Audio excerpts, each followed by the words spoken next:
So, hi. Papakita ko lang sa inyo kung paano ako magluto ng lechong kawali na walang mantika. Hindi, may konting mantika actually. Papakita ko rin kung paano ginagamit itong Imarflex Convection-Rotisserie. Wow. Nabili namin to a few months ago and nung una hindi ko pa alam gamitin, pero ngayon medyo gamay ko na siya.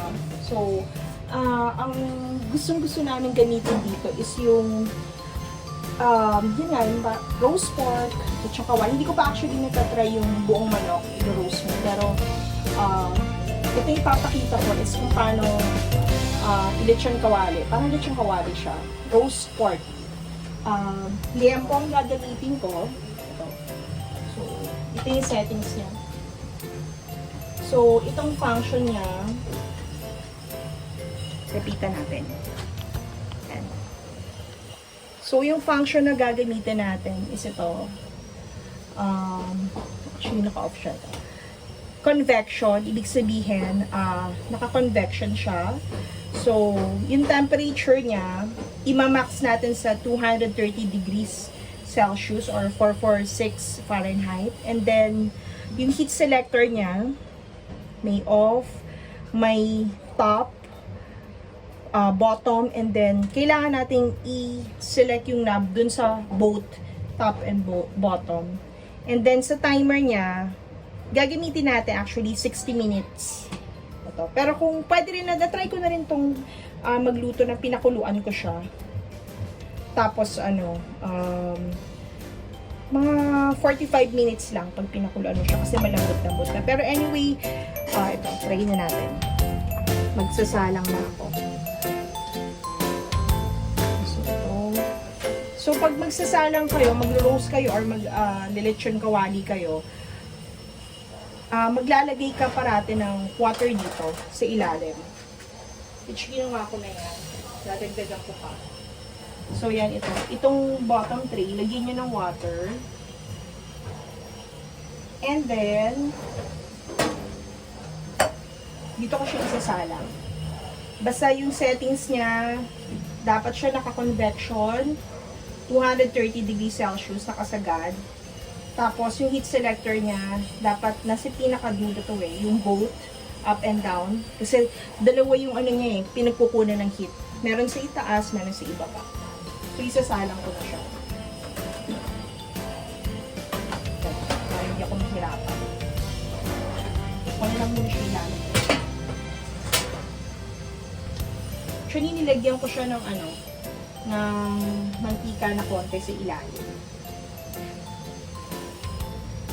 Ito ay marinated na overnight. Ayan. Ang timpla ko dito is toyo asa, kalamansi, toyo mansi, gano'n. Tapos merong bawang.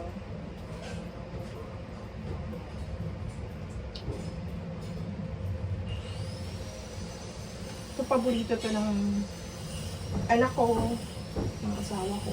Yan. So, mag-iisang salangan lang tayo. Yan. Lechon belly. Napakamahal ng pork ngayon. Pero hindi naman kami madalas mag-pork. So, ito may mga bawang-bawang. Bili ng lechon. Gusto nito. Katas-katas na yan. Pero well, anyway, marinated na din. So, meron din akong manok. Diba? May manok din ako. Dalawang drumstick. Yan. So, sasalang ko na. Gusto na akong kamay.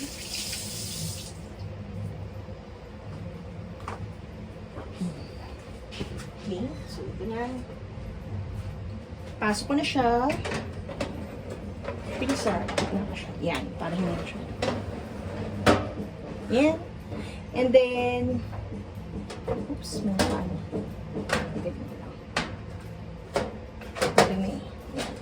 Okay? So,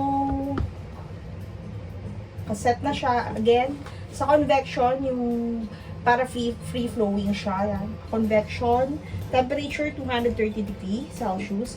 Heat selector, both siya, yung top at saka bottom, nakaselect. And then sa timer, 60 minutes. Ito na. Yan. Kita nyo, iilaw siya. So, ayan na siya.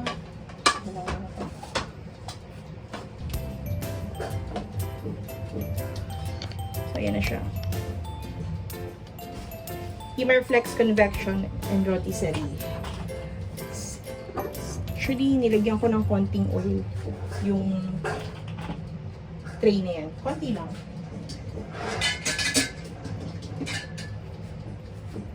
Kasi magmamantika na rin siya eh, habang naluluto. So, papakita ko lang sa inyo na dalawa yung ano niya, yung parang may dalawang lamp siya. Sa itaas at saka sa ilalim. Tapos pag ano ko, pag yung itong Imarflex na to, since naglalagay ako parati ng tela dito. Yan. Kasi pag binuksan mo siya, parang hindi tatama, parang may protection. Pero hindi naman siya talaga babangga. Pero mas maganda naman merong ano dito. Merong towel dito, kitchen towel.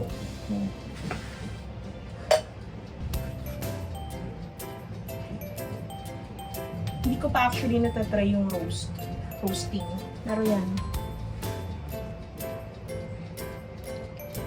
Tinimplahan ko ng toyo at saka kalamansi, yung marinated pork belly. Tapos merong garlic, syempre. Tapos may konting salt and pepper din. And so hintayin natin mga 1 hour yan. Yan. Yan na, nakikita ko na may, ano na, may reddish na yung ilalim. Pati yung itaas.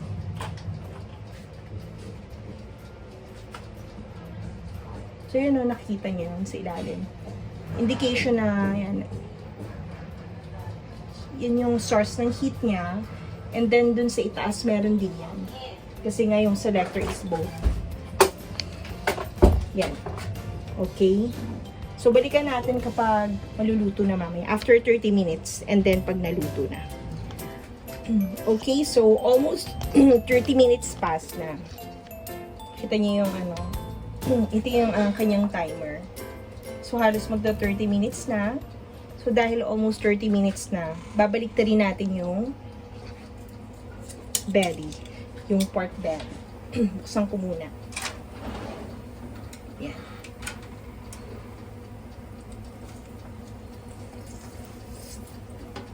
Medyo mainit. Yan.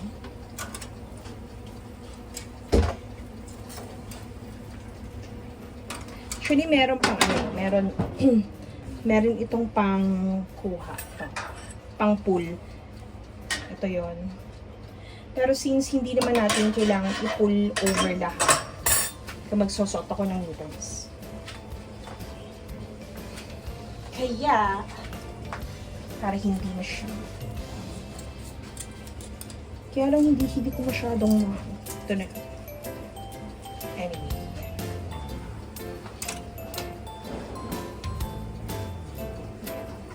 Yeah, ano lang natin. Babalik ta rin lang natin. Para maganda. Sa convection naman, kaya siya naka-convection. Tapos both heat source pa gumagana is para lutong-luto siya. Nagfo-flow yung kanyang heat sa loob, di ba? Yun yung use ng convection. Yan, so, kabaliktad na. So, yan. So, wait tayo another 30 minutes. Ito. Pag zero out na siya kung luto na. So, yan.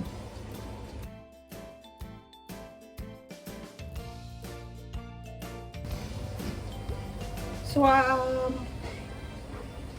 mga 40 minutes ago na, 50 minutes ago, so I think parang, kung mapapansin nyo na iba yung position ng aking tray. Inangat ko siya kasi nag-init. Sa ilalim, nag-init ako ng kanin. Yung luma naming kanin. Okay, try natin. Kuha ko naman. Slice.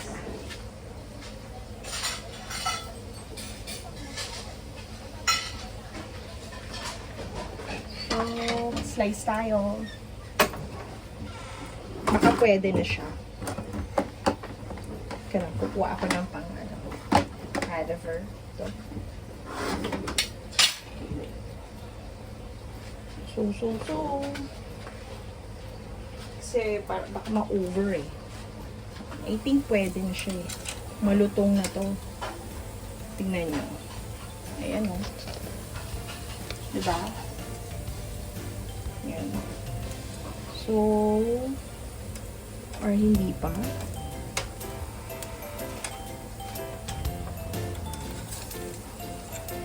Kung babaliktarin ko siya. Baliktarin ko pa siya ng isa pa. Wait. So, babaliktarin ko to. Para both malutong siya. Yan. So, be very careful kapag ginagawa nyo to. Sobrang init, guys. Yan. Babaliktarin ko. Para evenly. Actually, binaliktad ko to kanina nung mga almost 30 minutes na siya. Pero ngayon, babaliktarin ko siya for another 10 minutes pa. Ito rin, may chicken din ako actually. O, diba? Parang malutong-lutong na ngayon balat eh. Okay? Isa pa. Yan. So, another 10 minutes pa kasi based dito sa ating time. Ito na.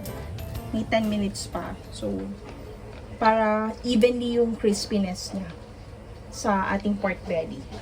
Then, nag-init din ako ng rice sa ilalim, diba? So, tipid kuryente.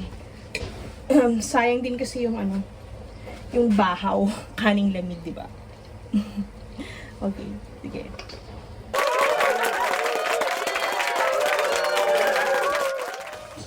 Ayan, so countdown na tayo. Yan. So, ilang seconds na lang, niluluto na siya, aanguhin na natin. Yan.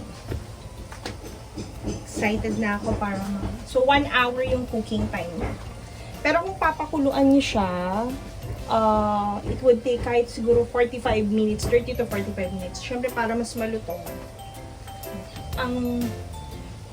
Based naman dun sa cooking time na yon, binasa ko yung manual ng Imarflex. Pag magluluto ka ng porchetta or yung lechon belly na di ba? Uso ngayon yung lechon belly, ganun. Ang cooking time yun is 60 minutes or 1 hour. Pero, binase ko na rin yun dun. Yan. So, tingnan na natin. Mag-ding ka na. Ding! Para close up natin. Yan siya. Diba nakikita nyo kumukulo-kulo. Yan o. Parang, yan. Crispiness niya.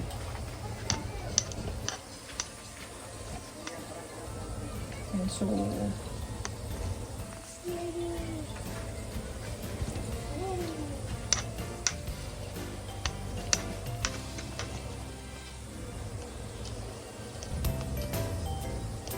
yan.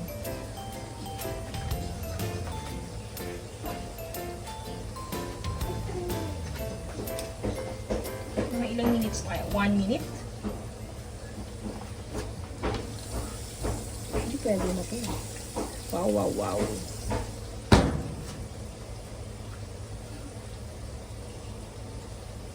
Habang nakasalang naman ako nito, actually nag-tab clean ako ng aming LG washing machine. Direct drive. At least once a month yun eh. Yan. Tingnan natin matapos na yung niya. Ito. indicator na nagluluto. Ting! So, exactly 1 hour.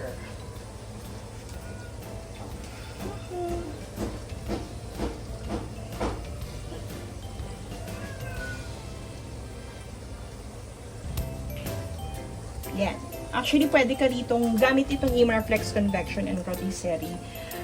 Pwede kang mag-reheat, toast ng bread, pwede ka rin bake. Hindi ko pa natatry yung bake. Pero soon itatry ko. I mean, nakapag-try pala ako mag-bake ng cupcakes na dito. Hindi ko lang na-vlog. Ayan, tapos na. Tagal mag-ding. Maganda siya. Nag-try na rin ako mag-bake dito ng Ito, mainit na rin yung rice. Yan, mainit ang rice. Yung baked prawn or baked shrimp. Yan. So, narinig nyo, nagding na sobrang init. Kaya, be very careful kapag gamitin natin yung kanyang tongs. Pang puto. Yan. Pero, mas preferred kong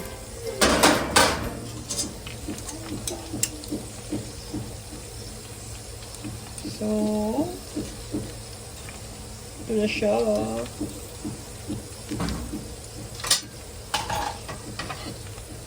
Ito siya. Wow.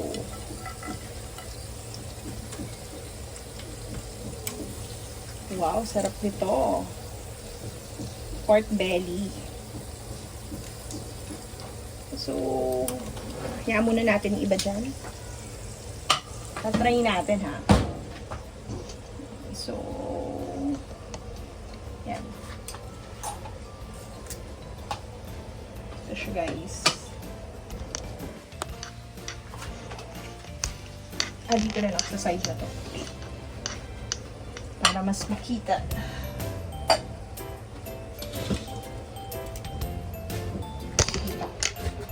Yan. Yan. So, ito siya. Slice natin. Ang lutong.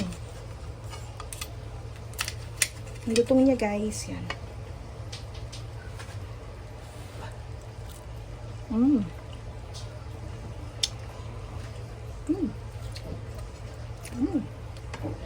Harap.